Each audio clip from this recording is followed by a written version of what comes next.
Hola, muy buenas noches, bienvenidos a otra emisión del Economista TV. En el programa de hoy me van a acompañar dos economistas, Mariano Lamotte, que es economista de la consultora ABCEP, y Gabriel Camaño Gómez, de la consultora Ledesma. Bueno, los he invitado para hablar de economía, pero es inevitable hoy hacer hablar del escenario político previamente. Hoy, teóricamente, en la Cámara de Diputados se iba a tratar la ley de reforma previsional, que ya había sido aprobada en el Senado. Finalmente esto no se trató, la sesión no se realizó, consecuentemente tampoco se trató el otro tema que estaba previsto, que era el de la reforma tributaria. Y ahora hay una gran incógnita de cómo sigue esto. Evidentemente, más allá del contenido específico de este cambio en la movilidad de los saberes jubilatorios que se había planteado, era un proyecto que estaba vinculado a toda una serie de proyectos que tienen que ver con la esencia de lo que es la relación financiera, económica entre la nación y las provincias. ¿Cómo creen ustedes que queda desde el punto de vista económico esta situación a hoy, que no tenemos estos proyectos aprobados y no sabemos si lo van a estar antes de fin de año como aspiraba el gobierno? El gran desafío es que el gobierno lo había puesto como y se había viralizado o gesticulado como un gran cambio, como el comienzo de las reformas, y hoy genera el riesgo, el temor de que terminemos el año y tenemos que entrar en un impasse al año próximo, lo cual continúa generando los impases que, como las inversiones supuestamente esperaban a las elecciones de octubre, fue bien, y luego las reformas o el comienzo de las reformas daban unas nuevas señales y un camino, y me dejaban un camino un tanto más relajado o parecería más relajado para el año próximo. Si no pasan estas reformas y estas leyes, recordemos que falta presupuesto también. Claro.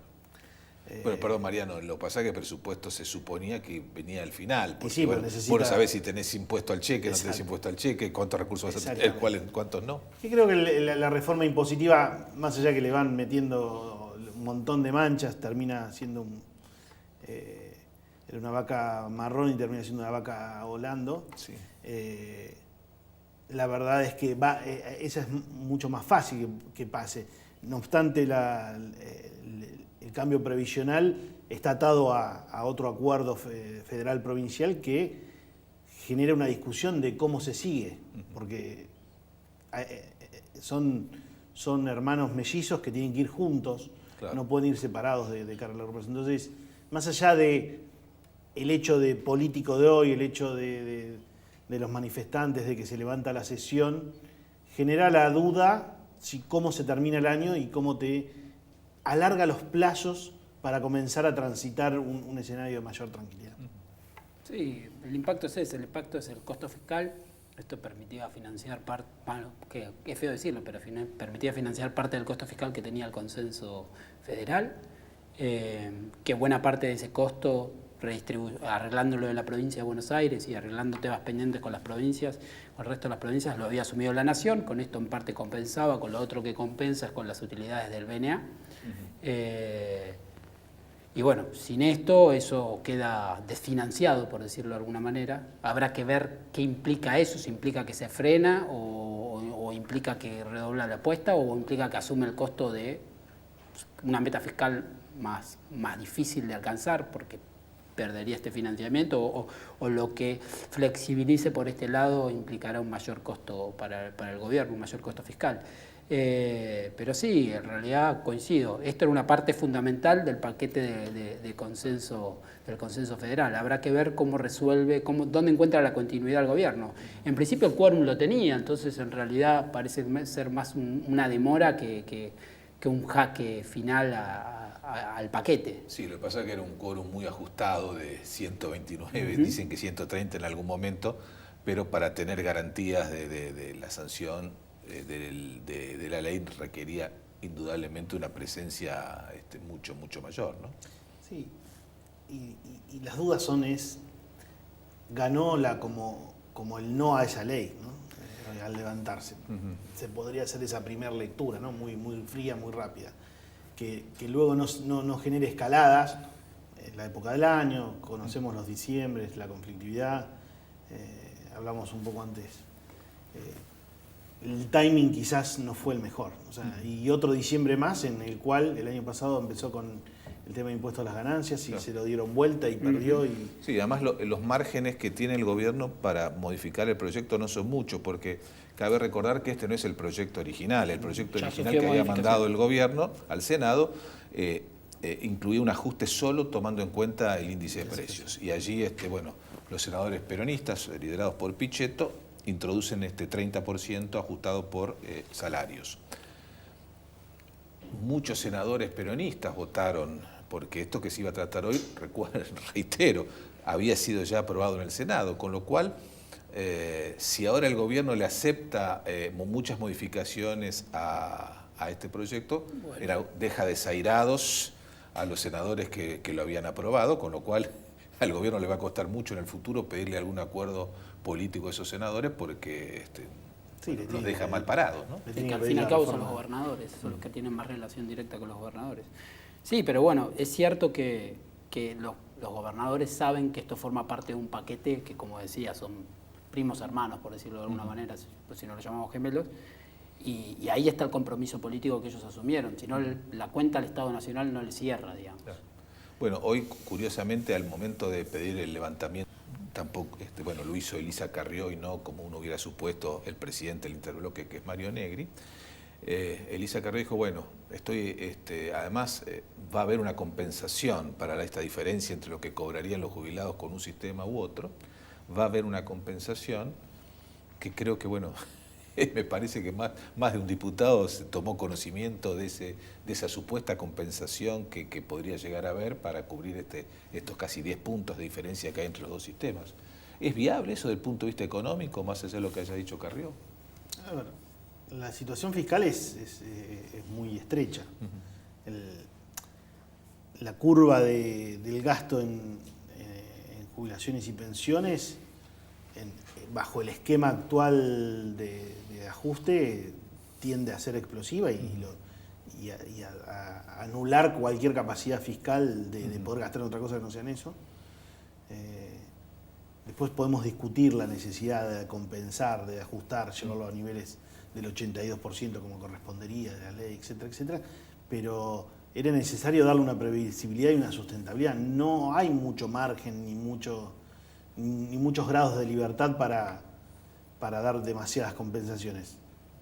El tema es que va a tener que sacar algo al fin y al cabo y quizás pague algún costo como viene pagando, como pagó a lo largo de todo 2017. Sí, da la sensación que el proyecto tal cual está hoy le va a costar mucho. Sí, pero hay una realidad que es innegable, que es que buena parte del déficit fiscal es previsional y que buena parte del esfuerzo que se hizo por el lado del ajuste de las tarifas de la electricidad y el gas en cuanto a ahorro de gasto primario, reducción de la relación gasto primario-PIB, se perdió por el incremento de la relación del gasto previsional, del gasto social en sentido amplio versus el PIB, y eso terminó haciendo que en términos de resultado financiero este año la situación no haya mejorado significativamente. Entonces es cierto que tampoco podemos pretender hacer el ajuste fiscal con un gasto previsional que sigue creciendo en términos del PIB, si bien es cierto que también que uno no puede pretender que sean los jubilados los que soporten el ajuste, pero hay que buscar el punto de equilibrio entre la sustentabilidad del sistema previsional, los derechos de los jubilados y el sendero gradual que se planteó el gobierno del ajuste gradual del déficit fiscal, porque si no queremos déficit, no queremos endeudamiento, no queremos claro, nos cierra. Volvemos a un esquema de emisión. Sí. Bueno, además, más allá del análisis económico, el costado económico de este tema ha sido, creo, un día muy negativo para la Argentina, porque finalmente acciones violentas impidieron que una institución de la República funcione como corresponda, ¿no? Es un día realmente negativo desde ese punto de vista. Bueno, los traigo a los números de la economía. ¿Cómo está terminando este año a su criterio? Y bueno, ya estamos cerca de 2018. ¿Qué perspectivas tienen para el año próximo? A ver. Empecemos quizás el tema, bueno, que en primer lugar por lo que tiene que ver con el nivel de actividad, porque hay muchos de sus colegas que dicen que tenemos una suave desaceleración en el ritmo de crecimiento en la última parte del año. ¿Cómo se proyectaría esto para el año próximo? Nosotros observamos el año, nuestra estimación es un cierre en torno al 3%. No vemos una desaceleración de relevancia en el último trimestre. Sí, un consumo que tuvo en la última parte del tercer trimestre tuvo un comportamiento bastante mejor al que quizás estamos observando ahora, principalmente por las noticias de suba de tarifas y las tasas empezó a impactar, pero no vemos una desaceleración del crecimiento, que tampoco es un supercrecimiento, ¿no? Pero también el crecimiento está empujado cuando uno analiza bastante horizontal en casi todos los sectores económicos, de años malos, ¿no? O sea, eso hay que también aclararlo. Tenemos un sector de construcción que empieza a crecer y fuerte, muchos sectores industriales y adentro de la industria horizontalmente con crecimiento, sacando textil, calzado, etcétera, que crece, todo lo que es servicios un poco más flojo por el efecto tarifa, pero no vemos que termine el año empezando a romper la curva de crecimiento. Tampoco vemos que trimestre a trimestre vaya aumentando la tasa de crecimiento. ¿Cómo ven entonces el año próximo? Nuestro escenario para el próximo año es un crecimiento entre 3 y 3,5%. Va a depender claramente de las noticias y un poco las expectativas cómo pueda terminar jugando el consumidor. Bueno, de todas formas, tratándose de un año no electoral, no parece un mal número para Argentina, ¿no? Además sería el segundo año consecutivo de crecimiento. Creo que dentro del mercado tenemos una de las tasas de crecimiento de la media para arriba, pero cuando lo analizamos por el lado de la oferta a los sectores, lo vemos posible. Bueno, ahora vamos a hacer un corte y luego nos va a responder la misma pregunta Gabriel. Ya venimos.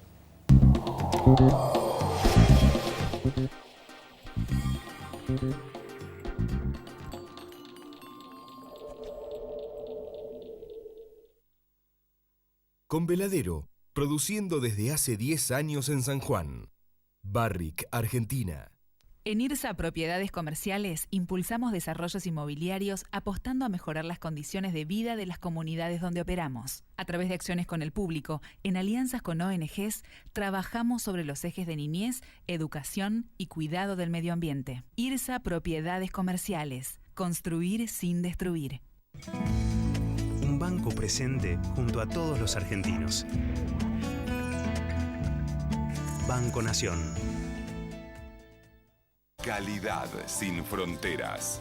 Bagó, ética al servicio de la salud.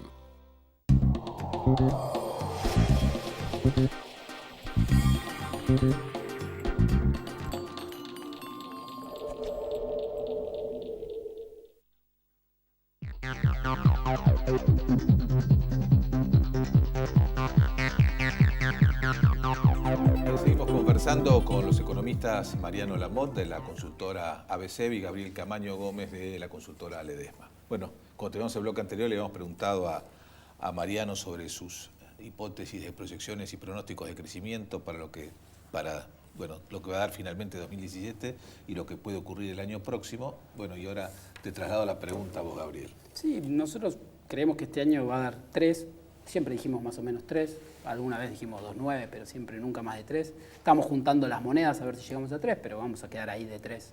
O sea, en los términos prácticos podemos decir que va a ser 3 este año. Creo que el año que viene, que lo que comentaba recién, que me sorprende, porque diciendo 3 este año, a principio de año, éramos demasiado pesimistas, ahora decís 3 un poquito más y sos optimista, digamos. Es raro cómo se mueve el consenso a veces, pero creo que podemos llegar a repetir el 3. Sí, no aparece nada raro en el escenario externo, ni nos juega el clima más en contra de lo que ya jugó, porque es cierto que con la cosecha de trigo no jugó a favor el clima, pero sacando eso creo que podemos repetir el 13 el año que viene. Agregando a lo que decía el colega, creo que sí hay un relevo en cuanto al aporte al crecimiento entre el agro y la industria. El agro recuperó ya mucho y fue el que lideró hasta ahora y empieza a desacelerar un poco, y la industria empieza a acelerar un poco ciertos bloques que venían más rezagados. Ahí sí veo como un relevo, como si fuera una carrera de relevos. Eso me parece positivo. El año que viene es cierto que Brasil va a jugar mucho más a favor que este, con lo cual eso también es un dato bueno para el año que viene. Sí es cierto, y ahí hago un punto aparte, que Brasil se va a recuperar más vía exportaciones y mercado externo que mercado interno, o por lo menos eso sería la impresión que uno tiene, y eso no es digamos, menor desde el punto de vista de la atracción que le genera a la Argentina. Y por último me quedo con lo último que dijiste vos, que yo creo que es el principal, digamos, capital económico que tiene hoy el gobierno, y es una muestra patente de dónde venimos, que es Argentina. Si crece 3 el año que viene, o 2, o lo que sea, va a lograr el primer bienio de crecimiento desde 2010-2011, y va a tener, si se cumplen las expectativas también, va a tener la inflación menor a 20% desde 2007, sin toquetear las estadísticas, ¿no? Obviamente. Las dos cosas combinadas, ya no quiero ni decir desde cuándo se cumplen, pero parecen resultados magros, pero poniéndolos en contexto, uno se da cuenta desde dónde venimos, digamos, y cuál es el esfuerzo que estamos intentando hacer. Bueno, siguiendo con tu ejemplo, ¿por qué la industria va a tomar la posta?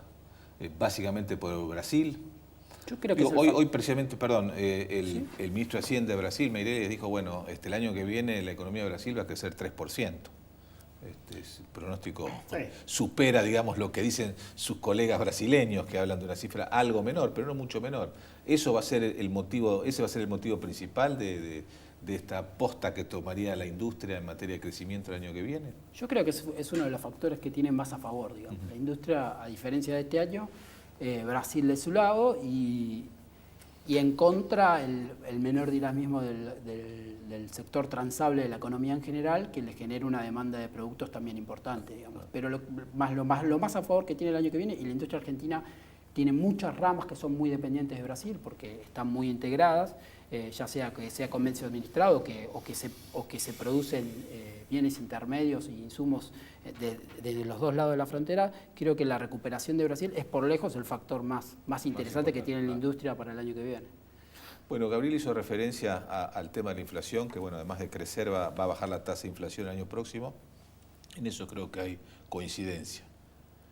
¿De qué magnitud va a ser esa baja según ustedes? Nuestras estimaciones son de que el gobierno está decidido y obviamente hay ajustes de precios relativos necesarios.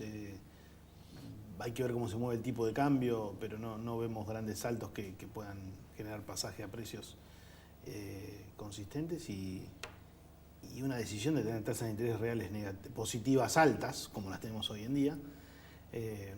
Podemos pensar en una inflación en torno al 16-16,5%, lo cual es una baja importante respecto a la que va a cerrar este año, y sería, como planteaba Gabriel, un dato bien importante, más allá que si uno la compara a nivel internacional es altísima la inflación, pero empezar ya a irse camino al dígito es bien importante. Bueno, volviendo a Brasil, que hablamos recién, los analistas de mercado están proyectando una inflación el año que viene del orden del 4%. Exacto. 2,5% en Chile. Lo cual, hablando con colegas que vinieron a OMC esta semana, les sorprende, 4% de inflación proyectada con crecimiento 2,5%. Ese también, ese 2,5% no es tanto, pero para Brasil es una tasa de crecimiento considerable. Es un par bastante difícil de conseguir también para Brasil, lo cual es positivo también. ¿Cómo ven ustedes la inflación, Gabriel? Capaz un pelito más arriba que el colega, 17, tal vez 18. Mi duda es el transporte. El año que viene ajusta transporte. El transporte pesa más en el IPC que electricidad. Está previsto que ajuste transporte. Por eso, mi duda es esa. Si no ajusta transporte, me van a cambiar los números. Pero si ajusta transporte, que el gobierno necesita ajustar transporte, porque es de los subsidios lo que no ha ajustado este año y es a donde tiene para bajar mucho gasto en subsidios económicos. Se ajusta el transporte urbano a pasajeros, que pesa más en el IPC que la electricidad y el gas combinados, y por eso tiene un impacto mayor. Claro. Yo creo que va a dar 17, 18, pero sigue siendo un número positivo. No es lo que se planteó en su momento, pero sigue siendo positivo. Esas metas ya me parece que quedaron anacrónicas, digamos. Y me parece que cuando el otro día Sturzenegger habló de un acorde, 1% mensual a partir de abril, si uno empieza a hacer los números finitos, más o menos da eso. Puede ser 16, 17, claro, 18, dependiendo de los regulados, pero da por ahí. Bueno, además el tema de los subsidios que hay que ir reduciendo, también, volviendo al tema del principio, formaba parte del acuerdo con las provincias de ir reduciendo los subsidios que básicamente favorecen el área metropolitana. Exactamente. Bueno, otros dos temas más que se han discutido mucho estos días, hiciste referencia a uno, el de la tasa de interés y el tipo de cambio. Bien, a ver, son los dos. Es la lógica económica, déficit es el mismo financiado, tema, exactamente. Déficit financiado con dólares y mayor oferta de dólares que demanda, genera que vamos a tener un tipo de cambio que a lo sumo se mantiene en términos reales se mantendrá en estos niveles. Nuestro escenario es que la tasa de interés, el Banco Central está reaccionando un tanto porque cuando jugó fue un poco más laxo, está pagando un poco los costos, lo cual no quiere pagar nuevamente esos costos. Creo que no tiene mucho margen más para seguir subiéndola, sino quiere cortar un poco las expectativas de que la economía está creciendo, ¿no? Los grandes riesgos de postelecciones son que una medida, que un tema, muchos recuerdan en la tablita de Machinea, que de pronto había empezado a crecer la economía y algunos tigers te pueden empezar a cambiar las expectativas. Esos son los grandes riesgos. Que estas tasas de intereses no te generen la lógica nuevamente de los efectos carry trade de entrada que te terminen perjudicando, porque a su vez, desde una visión de largo plazo, la cuenta corriente no es sustentable en el tiempo y entramos todos empiezan a preguntar la historia tradicional argentina de cuentas corrientes insustentables, de endeudamiento, atraso cambiario y los shocks de ajustes a través de... Un déficit comercial que apunta a 9.000 millones de dólares el año que viene, ¿no? Que lo sorprende. Creo que nadie había proyectado eso. No, lo que pasa es que Brasil también te dejó, cuando uno pensaba que Brasil dejando de caer podía empezar a traccionar un poco más, fue mucho más lenta la tracción de Brasil y te está dejando un déficit bilateral de 6.000 millones, 7.000 millones, es algo récord histórico. Claro. O sea que siempre vamos a tener déficit con Brasil, son 2.000 millones más de lo que podíamos haber previsto a principios de año. Ustedes, ¿cómo ven el tema de la tasa? Un tema que se discutió mucho, asociado obviamente, no lo podemos desvincular de la cuestión cambiaria. Mariano plantea que en el mejor de los casos no se atrase más el tipo de cambio. Parece difícil porque con hipótesis de inflación de 18% parecería difícil que el dólar se evalúe que en esos términos, ¿no? Sí, yo creo que el peso, creo que lo dijo en los términos correctos, dijo, lo mejor posible es eso, dijo. Si no volveríamos a poner la carreta delante del caballo y eso es contraproducente. A ver, el tipo de cambio es endógeno en este esquema, el tipo de cambio nominal estoy hablando, el real siempre es endógeno. Y bueno, y por otro lado, algo que he hablado durante todo el año, hay ahí un trade-off entre sustentabilidad y velocidad. El Banco Central podría jugarse a matar o morir, ir a buscar más rápido la desinflación, pero creo que perdería aún más sustentabilidad de la que el proceso tiene, digamos, y incrementaría aún más la vulnerabilidad externa, con lo cual hay un trade-off ahí. Me parece que sabiamente ha elegido un poco más de sustentabilidad y un poco menos de velocidad. Eso no significa que esto sea súper sustentable ni que no sea vulnerable externamente, porque los desequilibrios macroeconómicos de la economía argentina siguen ahí. Los hemos ajustado poco, es decir, hemos trabajado mucho más en los síntomas y en lo que se había hecho para lidiar con ellos en el esquema anterior que en los desequilibrios macros en sí mismos. Y la verdad es que estamos pensando que con este paquete de reformas estructurales de la que hablamos hace poco y el año que viene, que ya no es electoral, va a ser el periodo a partir del cual se va a empezar a avanzar más, con más firmeza en eso. Así que esperar otra cosa es como, a veces yo juego con una metáfora que es ir al carnicero y pedirle un chancho gordo que pese poco, digamos. Es totalmente inconsistente. Pero sí, yo creo que el tipo de cambio real se va a trazar un poco más. Mala noticia para los sectores exportadores, que van a ver sus márgenes de rentabilidad todavía más magros, digamos, en los casos que todavía tienen rentabilidad, pero el proceso, en la medida que vayamos haciendo el ajuste, el proceso va a ir ganando en sustentabilidad y a la larga el crecimiento será más sustentable, digamos. El año que viene me parece que va a ser un año donde todavía, si bien la economía va a seguir creciendo, lo que acabo de decir, y la inflación va a bajar, va a ser un año donde todos vamos a tener que hacer bastante esfuerzo. Para terminar, nos queda muy poco tiempo. El tema de la inversión, ¿qué tasa de crecimiento de la inversión prevén para el año próximo? Nosotros tenemos para el año próximo un 14% de crecimiento interanual sobre un 2017 que tampoco fue la panacea, y cuando uno analiza los niveles seguimos en torno al PBI bajos, lo cual hay un gap y también hay mucha inversión que ya se disparó este año, lo cual te deja un piso importante de crecimiento para el año próximo. Sí, 12, 13, no sé si llegamos al 14, pero por ahí, digamos, 13. No sé si llegamos al 14, ojalá lleguemos. Bueno, me encantaría darle la razón. Bueno, muy bien, Gabriel, Mariano, los dos, muchísimas gracias por haberme acompañado en el programa de hoy. Nosotros nos despedimos hasta la semana que viene. Chao, buenas noches.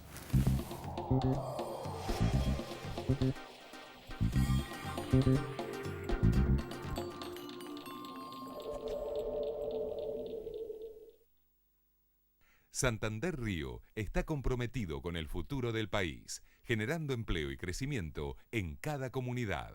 Conoce más sobre nosotros y nuestras prácticas en santanderrio.com.ar y redes sociales. En Provincia ART, nuestro trabajo es protegerte en el tuyo. Provincia ART, la aseguradora de riesgos del trabajo del Grupo Provincia. Desarrollando talento, desarrollamos futuro. Juntos estamos transformando la educación de la ciudad. Vamos, Buenos Aires.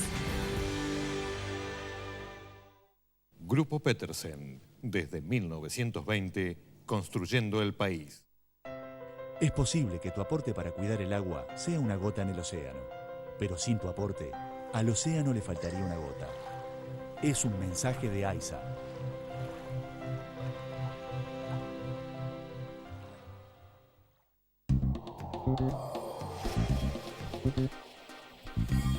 Thank you.